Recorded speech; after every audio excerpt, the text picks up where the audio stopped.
Hi, boys and girls. My name is Jen McMurr, and I am Harrison McMurr's mom and the PTA president at Marvin. I'm so excited to be reading you this next book because it's one of my favorites and it means a lot to me. It's called The Girl Who Thought in Pictures, and it's the story of Dr. Temple Grandin. I hope you enjoy it as much as I do. The Girl Who Thought in Pictures, the story of Dr. Temple Grandin, written by Julia Finley Mosca and illustrated by Daniel Riley. If you've ever felt different, if you've ever been low, if you don't quite fit in, there's a name you should know. Temple Grandin's that name. In her tale you'll find glory, so get ready, get set for this cowgirl's true story. In the city of Boston, one hot summer day, a sweet baby was born. It was Temple. Hooray! Unique from the start, an unusual girl, she loved spinning in circles and watching things twirl. But some things she hated, like certain loud sounds or bright crowded places, large cities and towns. Frilly dresses with tags made her itch, pull, and tug. Something else that she hated, a big squeezy hug.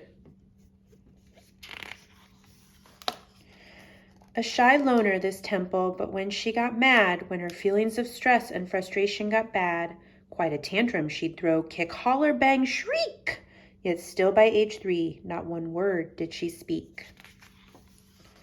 She'll never be normal, was what some did say. Her brain's not quite right, you must send her away. Away, not my Temple, her mother proclaimed. We will figure this out, you should all be ashamed. Then little by little, though sometimes she balked, special teachers helped Temple, and one day she talked. And that thing with her brain, it was autism, see? She was different, not less, they all finally agreed. Like most kids her age, she loved ice cream and art, but the way Temple thought, that's what set her apart. If something was mentioned, for instance, a fly, in her mind she'd see dozens of photos buzz by. When the time came for school, let's just say that was hard. Kids taunted and chased her all over the yard. They picked on poor Temple, how crazy it drove her. They teased her for saying things over and over and over and over. Until finally she snapped, yes she did, lost her cool, threw a book at a kid and was kicked out of school. No one really got Temple, but well then again, the truth of it was Temple didn't get them. You need time away, said her mom. That's what's best. You will go visit your aunt on a ranch way out west.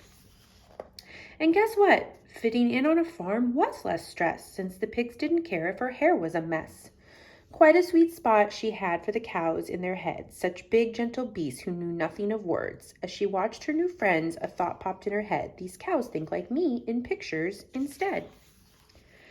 At a new school that fall, Temple found more support and a teacher who taught her you'll never fall short. When you find what you're good at, like science, you'll soar. And that teacher was right. He had opened a door. So she built a machine like she'd seen on some farms, an invention that hugged her with boards and not arms. It worked. She had done it from memory, it's true. And just like the cows, it made Temple calm too. I'm special, she thought, like a bright shooting star. My attention to details could help me go far. Through her studies she learned there were farms not so kind. I will help them, she said, some solutions she'd find. And then something cool, can you guess? Could it be? Off to college she went, a degree, she earned 3. And though ladies weren't experts on farms at that time, do you think that stopped Temple? No way, she did fine. She stepped through that door and went forward, no tears. She took on the world, but at times she had fears, because some things were scary, like people she'd meet who ignored her ideas and, well, wouldn't be sweet. But she never gave up and learned her stuff through and through, like why cattle will circle and what makes them moo. To build better farms was her goal. She would do it. Be kind to our creatures. They have feelings. She knew it. And slowly but surely she changed many minds until farms after farm built her awesome designs. Word spread about Temple, her feat's not so small. Temple Grandin, she's grand. She's the grandest of all.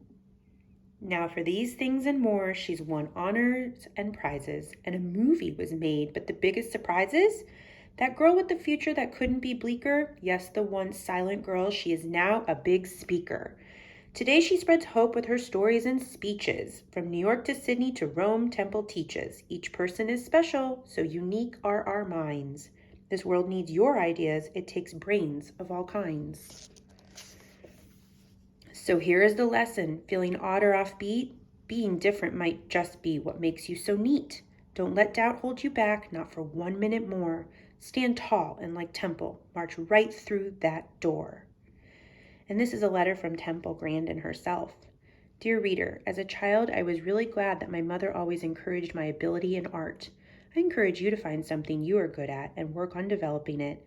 If you are interested in becoming a scientist like me, find cool new ways to look at things such as microscopes and telescopes.